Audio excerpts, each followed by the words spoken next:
আসসালামু আলাইকুম। আমি নিউজ 365 থেকে আবারও আপনাদের সামনে একটি প্রতিবেদন নিয়ে হাজির হয়েছি। আজকের প্রতিবেদন হচ্ছে, আমি যতটুকু যা জানতে পেরেছি যে যেহেতু রমজান মাস চলছে, এই মাসে তারাবি পড়তে এসে অনেক মুসল্লি বা যুবক হারিয়ে যাচ্ছে।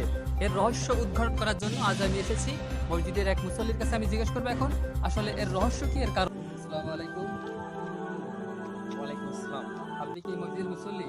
জি, আমরা যতদূর জানতে পেরেছি, যেহেতু রমজান মাস চলছে, তারা বিশেষে বা ফরজ নামাজে কিছু মুসল্লি নাকি হারিয়ে যাচ্ছে। আসলে কতটুকু সত্যতা কি দেখি আমাকে একটু জানাবেন। আসলে রোজার প্রথম দিকে মুসল্লিদের অনেক আনাগোনা ছিল। তারপর থেকে দেখা গেছে যে আজকে কেউ ৮ রাকাত পড়ে, কালকে ৪ রাকাত পড়েই নেই।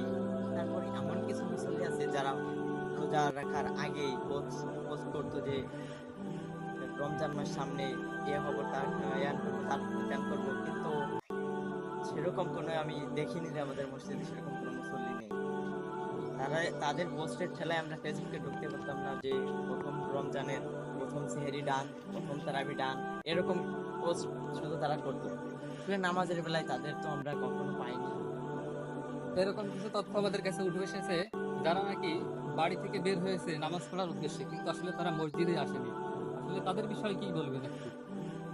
আসলে তারা বলতে, তারা বিশেষ হওয়ার পর দেখি যে শোনা যায় এর কাছে ডাব নেই, ওর কাছে নারকেল নেই, তার কাছে পেঁপে নেই, এরকম কিছু তথ্য উঠে এসেছে আমাদের কাছে।